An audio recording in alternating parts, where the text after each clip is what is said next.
más, en 2011 salió una orden también que regulaba lo que, no sé si estáis familiarizados con el ámbito educativo, lo que llamó la Comunidad de Madrid autonomía de centros. En esa autonomía de centros se da la posibilidad de variar el currículo, más o menos, pues hasta tal punto, por ejemplo, que ahora mismo el currículo de la Comunidad de Madrid, de primero a tercero de la ESO, que es en lo que se centra básicamente esta orden de autonomía de currículum, se dan, por ejemplo, 14 horas de lengua, y lo que propone esta autonomía de centro, que da unas horas mínimas de cada materia en esos 3 primeros cursos, es que sean 10 horas de lengua al menos. Las horas de religión, sin embargo, se mantienen tal y como están reguladas en la comunidad, es decir, en esta autonomía de centros se dice que primero, segundo y tercero se tienen que dar 4 horas, que es lo que se está dando. Es decir, no recortan ninguna hora en este sentido.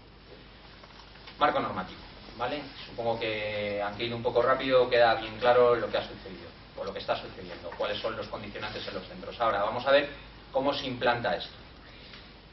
Bajo estas condiciones, yo como profesor, que debo decir también que pertenezco al colectivo de profesores cristianos en la escuela pública, cabría pensar que todo está organizado porque el mayor número de alumnado que hay en los centros públicos es alumnado de religión o de HCR. Y en principio se da una respuesta mayoritaria a este alumnado, y el alumnado minoritario lo que hace es, pues medidas de atención educativa. Y para eso yo he traído una serie de datos, ¿de acuerdo?, de mi centro, que, insisto, no es paradigmático, pero sí representativo.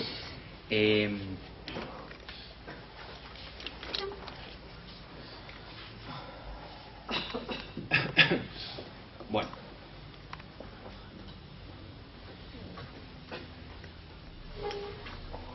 Este es el evolutivo del porcentaje de alumnado de religión que hay en mi centro desde 2008-9. Porcentaje de alumnos matriculados en la materia de religión. Independientemente de que haya habido un descenso, como veis, cuando cogimos el centro en el que había un profesor extraordinario de religión, tengo que decirlo, pues estábamos en un 36,6%. Eso significa que alrededor de, en el mejor de los casos, el 64% del centro es alumnado que no da religión, ¿vale? Por tanto, parece necesario proponer algo más que una ausencia para este alumnado, como es las medidas de atención educativa, ¿no? Yo creo que ahí hay una cuestión pendiente organizativa, ¿no? Que no se puede dejar a un porcentaje tan elevado de alumnado, que este año, como veis, pues asciende al 70 y tantos por ciento, al 73% de alumnado que no da religión, pues haciendo una atención de medidas educativas.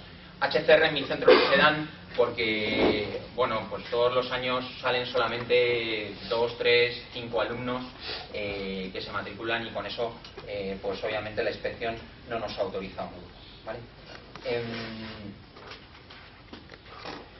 ¿Qué significa, a su vez, este porcentaje de alumnado? Pues lo que significa es que, obviamente, a los alumnos hay que agruparlos en clases de religión. Para hacer las clases de religión, yo lo que tengo que hacer es coincidir en horario distintos grupos, para que los alumnos que hay en religión en cada uno de los grupos puedan estar dando clase de religión, mientras que el resto del alumnado está dando medidas de atención educativa. Esto en principio es una cosa muy común en los centros, cuando hay optativas o cuando hay otro tipo de materias que no son estas. Pero, como el alumnado de religión es tan pequeño, eso nos obliga a hacer agrupaciones que tengan ratios muy bajas, es decir, número de alumnos por profesores muy bajas. Si os fijáis, arriba tenéis las ratios medias de los grupos del centro en los últimos 5 años, y abajo tenéis las ratios medias de los grupos de religión en los últimos 5 años. A su vez, esto arrastra que las clases de medidas de atención educativa me requieran un mayor número de recursos humanos de los estrictamente necesarios para las ratios que hay.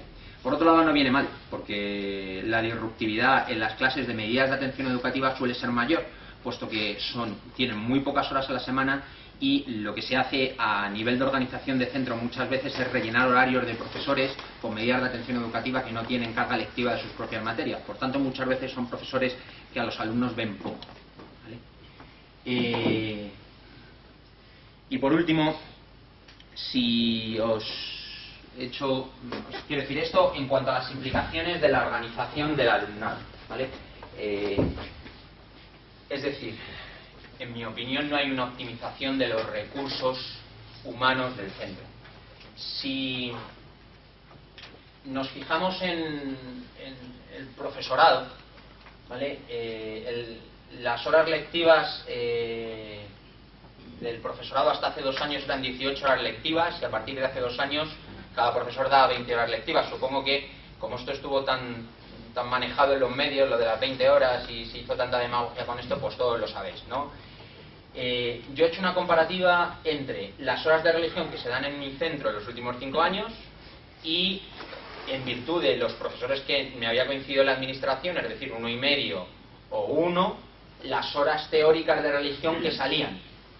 Y bueno, pues como veis, la diferencia es importante, ¿vale? Yo este año, que solo hay 9 horas lectivas de religión, tengo un profesor completo que podría dar 20 horas. Este profesor no me puede dar MAE, obviamente, porque imaginaos lo que supondría para una familia que no matricula a su hijo en religión, que el profe de religión le diese la medida de atención educativa. No es implantable en un centro eso. Y bueno, pues lo que decía, ¿no? Es un recurso humano en el que está infrautilizado, está poco utilizado. Hace 5 años nos quitaron medio profesor, y bueno, pues hemos estado durante 2 o 3 años con una situación también muy incómoda, que son 2 medios profesores. Esto tiene que ver con la gestión administrativa de las plazas de religión, que los pobres profes, que le van a hacer, o sea, no tienen culpa ninguna, pero es un incordio. Tal y como está organizado, salen medias plazas, y entonces tú puedes tener 2 medios profesores en un centro en vez de uno completo, con el agravante de que cada uno de ellos viene un día distinto y no encuentran día para tener reunión de departamento, por ejemplo, ¿vale? Bueno, imaginaros mi experiencia como jefe de estudios es que a cargo de esta situación que es visible en el centro, ¿no? Porque se ve que el profesor de religión pues no da todas las horas en clase, teniendo en cuenta la situación que se ha dado de aumento de ratios este año y la situación de aumento de horas lectivas en los últimos años para el resto del profesorado, pues genera cierto malestar en el profesorado este agravio comparativo, ¿no? Hay cierto malestar, y pues porque, por ejemplo, pues no sé, cuando a mí me dan el cupo a principio de curso, me dicen: tienes 55 profesores, arréglatelas como puedas con esos 55 profesores, distribúyelos por departamentos como tú creas que los tienes que distribuir. Si eso supone recortar laboratorios, recortar recuperación de matemáticas, recortar apoyos al alumnado, etcétera, etcétera, yo te doy 55 profesores que tienen que dar estas horas de materia lectivas. Bueno, pues en estos años nos están apretando mucho con el cupo. Yo en los últimos 5 años pues hemos perdido 7 profesores en el centro. En este contexto pues se da esta situación. Y eso es todo por mi parte. Muy bien.